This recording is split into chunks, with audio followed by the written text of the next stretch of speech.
콘텐츠 프로토콜 자체가 건강한 콘텐츠 산업 생태계를 위해 뭐 개발을 하겠다. 예, 뭐 콘텐츠 프로토콜을 내놓겠다. 이렇게 야심차게 네. 왓챠 팀이 준비한 토큰 프로젝트라고 볼 수 있습니다. 그래서 콘텐츠 공급자에게는 데이터와 인사이트를 투명하게 제공하고 그 콘텐츠 공급자들이 보다 나은 콘텐츠를 제작할 수 있는 정보를 주는 거죠. 근데 이 데이터를 제공한 건 사용자겠죠? 네. 콘텐츠를 소비한 사용자에게는 그 소비한 것만큼의 네.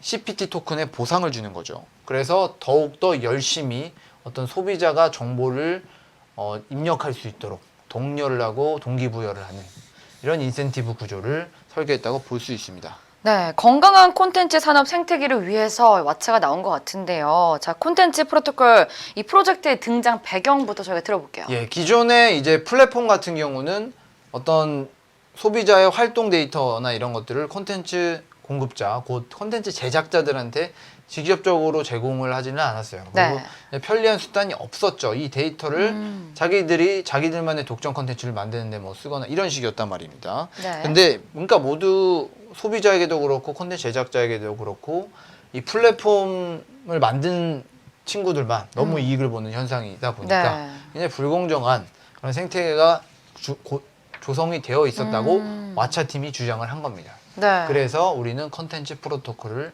만들 수밖에 없었다. 이렇게 외치면서 말입니다. 이 콘텐츠 시장이 공급자와 소비자 모두에게 불공정한 또 시장인 이유가 있었을 것 같아요. 이 부분 좀 자세히 설명 부탁드릴게요. 자세히 설명을 드리면 네. 인터넷이 보급되고 IT 기술이 발전하는 과정에서 컨텐츠 소비자의 창구는 소수 감상 플랫폼이 되었죠. 넷플릭스라든지 네. 유튜브라든지 쿡티비라든지 왓챠 플레이라든지 이런 것들이 되었죠. 플랫폼에 이렇게 집중됐습니다. 그래서 창작자와 소비자가 점차 플랫폼에 점차 의존을 하게 됩니다. 그럼으로써 창작자와 소비자가 직접 만날 수 있는 네. 그런 접점을 점차 잃어가게 돼요. 그래서 플랫폼에 수집되는 수많은 데이터가 플랫폼에만 모이게 되고 창작자에게 전달이 안 되는 그런 문제가 발생을 하게 돼요. 네. 소비자는 점점 플랫폼이 그렇게 데이터를 독점을 하는데 자기들한테 어떤 금전적인 유인이나 어떤 구조적인 어떤 활동에 대한 동기부여를 하지 않고요. 그래서 이러한 데이터가 굉장히 수동적으로만 모이게 됩니다. 네. 뭐 아까도 말씀드렸듯이 넷플릭스 같은 경우는 이런 데이터를 콘텐츠 제작자에게 상당 부분 제한적으로만 주고 있기 때문에 이러한 어떤 불만들이 있었고요. 네. 그리고 넷플릭스 같은 것도 자체 콘텐츠를 또 만들기도 해요. 애플 TV도 그렇죠. 네. 자체 콘텐츠를 만드는데 이렇게 자체 콘텐츠를 만드는 데만 플랫폼에 저장돼 있던 그런 데이터를 활용을 합니다. 네. 그런 경우에 콘텐츠 제작자, 기존의 영화사들 있죠. 네. 감독들이라든지요. 이런 사람들이 그런 데이터를 받아서 어느 시점에서 이 콘텐츠 소비자가 일시정지 버튼을 눌렀고 어느 시점에서 나갔고 근데 그 콘텐츠 소비자의 뭐 연령이 어떻게 되고 뭐 성별은 뭐고 뭐 이런 것들에 대한 정보를 알 수가 없었다는 겁니다. 네. 이런 것들을 투명하게 알게 된다면 콘텐츠를 제작하는데 좀 더 타겟팅을 하기가 쉬워지겠죠. 그럼 콘텐츠 제작하는 어떤 기술들이나 좀 더 만족시키는 그런 기술들이 좀 더 늘어날 것입니다. 그러면 콘텐츠 소비자의 만족도도 당연히 올라갈 그렇죠. 것이고요. 장기적으로 봤을 때는 콘텐츠 시장 자체의 어떤 시장 구조가 투명하게 됨으로써 훨씬 콘텐츠 소비자와 콘텐츠 공급자를 좀 더 잘 매칭을 시켜준다는 겁니다. 네, 그렇군요. 등장 배경 들어보니까 이 콘텐츠 소비자의 데이터가 공급자에게 전달되지 않았다는 그런 문제점이 있었던 것 같아요.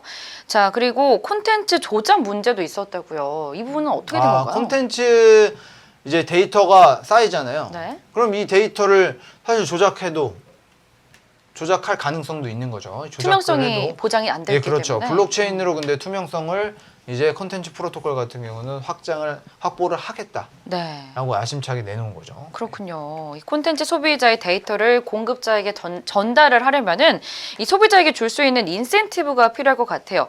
이 콘텐츠 프로토콜 토큰의 목적에 대해서 알아볼게요. 네, 일단 콘텐츠 프로토콜의 목적은 무작정 소비자의 데이터를 공급자에게 전달하는 것은 정말 말이 안 됩니다. 네.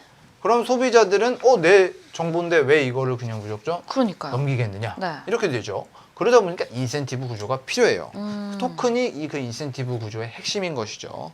수많은 소비자의 데이터가 쌓여야 그것이 유의미한 데이터가 되고요. 네. 그 데이터를 바탕으로 콘텐츠 제작자에게 전달했을 때 그것이 또 도움이 된단 말입니다. 그럼 네. 수많은 소비자들이 자신의 활동, 자신의 기호 같은 것들을 남겨야 하죠. 그 남기려면 수많은 소비자들을 유인을 할 그쵸. 예, 모티베이션이 있어야 됩니다. 그 모티베이션이 그 소비자들에게 토큰, CPT 토큰을 줌으로써 이 활동을 계속해서 할 수 있도록 독려하는 그 장치가 바로 CPT 토큰입니다. 네, 그렇군요. 이 콘텐츠 프로토콜이 다른 서비스와 또 다른 차별점이 있을 것 같아요.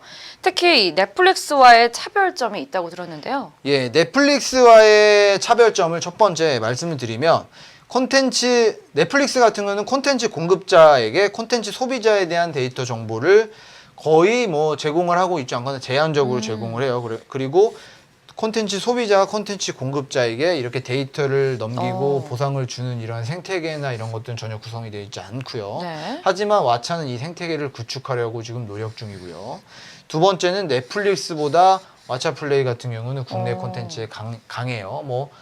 뭐 드라마나 뭐 한국 드라마나 이런 것들은 훨씬 더 왓챠 플레이에서 보기가 편하다는 것이죠. 훨씬 콘텐츠도 많고요. 네. 그러니까 국내 콘텐츠를 거의 독점 계약하는 경우도 있어요. 예를 들어서 박찬욱 감독의 리틀, 드러머, 걸 같은 경우에 독점 네. 수입을 해서 구독자 수를 늘려 나가기도 했고요. 세 번째는 넷플릭스는 콘텐츠 공급자들에게 판권을 아예 구매를 합니다. 근데 왓챠 플레이는 판권을 구매하는 방식이 아닌 다른 쉐어 방식을 활용을 하고 있고요.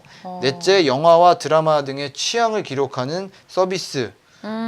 가 이게 왓챠라는 서비스인데 네이버의 영화 평점하고 비교를 해보면 이 평가 개수가 5억 개에 달한다고 해요. 네이버의 약 40배고 이게 그 개인별 영화 추천이기 때문에 사실 평점이 높으냐 낮으냐 이거는 별로 사실 관계가 없고요. 네. 개인이 어떤 영화를 좋아한다고 평점을 높게 주면 그와 비슷한 영화를 다음에 추천을 해줍니다.